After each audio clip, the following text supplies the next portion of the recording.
بندہ پروردگارم امت احمد نبی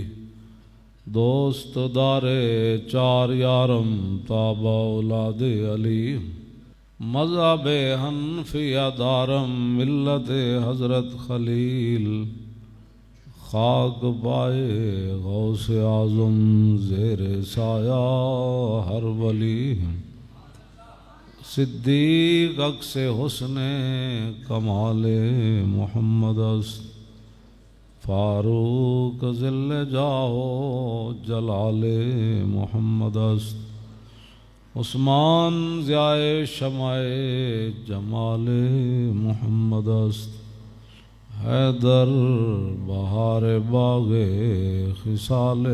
محمد است صلی اللہ تعالی علیہ وسلم۔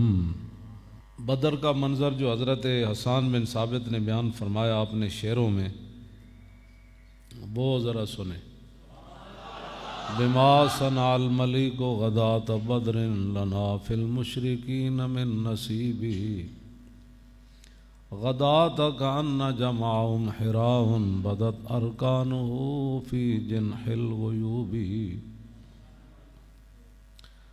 فوافیناہم منا بجمع کاسد الغاب مردان وشیبی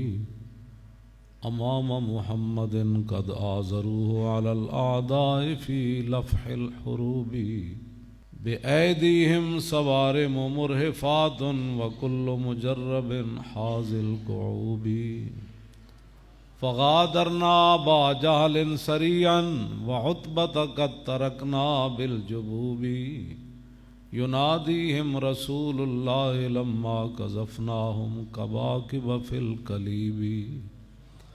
الم تجدوا حدیثی کان حقا وامر اللہ یاخذ بالقلوب فما نطقوا ولو نطقوا لقالوا صدقت وکنت ذا رأی مصیب۔ فرمایا اللہ کا بڑا فضل ہوا، بدر والے دن اللہ نے ہمارے اوپر احسان فرمایا، اور ہماری تعداد اگرچہ کم تھی لیکن اس کا فضل ہمارے شامل حال تھا۔ فرمایا ان کا لشکر جو تھا حد نگاہ ہمیں نظر آ رہا تھا، تو ان کے لشکر کو دیکھ کر نہ ہم ڈرے نہ ہم دبے، اور پھر ہم نے بھی ان کا مقابلہ اسی طرح کیا جس کر و فر کے ساتھ وہ آئے تھے، اور ہمارے اندر بوڑھے صحابہ بھی تھے اور جوان بھی تھے، اور رسول اللہ کی قیادت میں صرف بدر میں نہیں، جب بھی کبھی دشمن نے جنگ کے شعلے بھڑکائے تو ہم شعلوں کو دیکھ کر کبھی پیچھے نہیں ہوئے، بلکہ ہم نے ان شعلوں کے اندر چھلانگ لگا دی، اور ہمارے ہاتھوں میں ایسی تلواریں تھیں جو ایسی کاٹ کرتی تھیں جن کی کوئی مثال نہیں، اور ہمارے ہاتھوں میں جو نیزے تھے وہ بھی بڑے آزمائے ہوئے تھے، اور ہم نے ابو جال کو بھی اوندے منہ بدر میں گرا دیا، اور عتبہ کو اس زمین پر دے مارا جو پتھریلی زمین تھی، اور جب سارے قتل ہو گئے رسول اللہ نے فرمایا ان کو بدر کے اندھے کنویں میں ڈال دیا جائے، تو فرماتے ہیں رسول اللہ پھر اس کنویں کے باہر کھڑے ہوئے کنارے پر، اور آپ نے فرمایا کہ آج تمہیں پتہ چل گیا میں اللہ کا برحق نبی ہوں، اور تمہیں پتہ ہے کہ رب العالمین کا جو نافرمان ہو اللہ اس کے دلوں کو پکڑ لیتا ہے، اس قوم کے دلوں کو اپنے اللہ پکڑ لیتا ہے۔ تو حضرت حسان فرماتے ہیں فما نطقوا ولو نطقوا لقالوا صدقت وکنت ذا رأی مصیب۔ فرمایا وہ بول نہیں سکتے تھے، اگر بولتے تو کہتے ہاں جی آپ سچ فرمایا کرتے تھے۔ ابو سفیان بن حارث جو فتح مکہ کے تھوڑی دیر پہلے مسلمان ہوئے، حضور مر الزہران میں جو حضور نے پڑاؤ فرمایا رات کے وقت، یہ حضور کے چچا زاد بھائی تھے، اور رسول اللہ ان سے بڑے ناراض ہوئے، بلکہ حضور ان کا اسلام قبول بھی نہیں کر رہے تھے۔ ادھر سے آئے کلمہ پڑھنے کے لیے، حضور نے رخ انور ادھر پھیر لیا، جب ادھر سے آئے تو حضور نے ادھر پھیر لیا، اور قریب تھا کہ صحابہ کی تلواریں اٹھ کھڑی ہوتی۔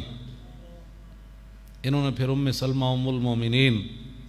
حضرت ام سلمہ رضی اللہ تعالی عنہا سے جا کر عرض کی کہ آج سب کو معافی ہو رہی ہے، میرے لیے کوئی معافی نہیں، آپ میری سفارش کریں رسول اللہ سے۔ انہوں نے سفارش کی تو رسول اللہ نے ان کو بلایا۔ آپ نے فرمایا کہ میرا تو آپ کے سامنے بچپن بھی گزرا، پھر میری جوانی بھی گزری، تو نے کیوں انکار کیا تھا؟ کوئی اور کرتا تو پھر ہوتا۔ بس انہوں نے سر جھکا لیا، حضور نے پھر ان کا اسلام قبول کر لیا۔ لیکن محدثین نے لکھا کہ پھر اس کے بعد 2 سال ہی حضور ظاہری دنیا میں جلوہ گر رہے، تو اس شرمندگی کی وجہ سے 2 سال کے اندر پھر ایک مرتبہ بھی نگاہ اٹھا کر حضور کا چہرہ نہیں دیکھا۔ جب بھی حضور کے سامنے جاتے تو شرمندگی سے اپنی نگاہیں نیچی کر لیتے تھے۔ ابو سفیان بن حارث، اور پھر انہوں نے غزوہ حنین کے موقع پر جب صحابہ کے دلوں میں یہ خیال آیا کہ آج تو ہم بڑی تعداد میں ہیں، وہ قرآن مجید نے واقعہ پورا اس کا نقل کیا، تو جب رسول اللہ ادھر جا رہے تھے، آگے ہاتھی تھے، گھوڑے تھے، حضور جنگ کے لیے جا رہے تھے، اور حضور خود نعرہ بھی لگا رہے تھے، انا النبی لا کذب انا ابن عبد المطلب۔ حضور سفید خچر پر سوار تھے اور حضور تنے تن آ جا رہے تھے اس طرف، تو حضرت عباس سامنے آئے۔ یہ بھی اسوہ حسنہ بیان کرو نا جی، کہ ہزاروں کا لشکر ہو تو رسول اللہ تنہا بھی فرماتے ہیں جس نبی کے خلاف تم آئے ہو نا میں ہی ہوں، آؤ۔ چکا چک خنجر سے آتی صدا، اعلیٰ حضرت نے اسی طرف اشارہ کیا، چکا چک خنجر سے آتی صدا، مصطفیٰ تیری سہولت پہ لاکھوں سلام۔ حضور آپ کی تلوار سے جو آواز آئی نا، ہاں جی، چکا چک خنجر سے آتی صدا، حضور تو آڑی بہادری ہوتے لکھاں سلام ہو۔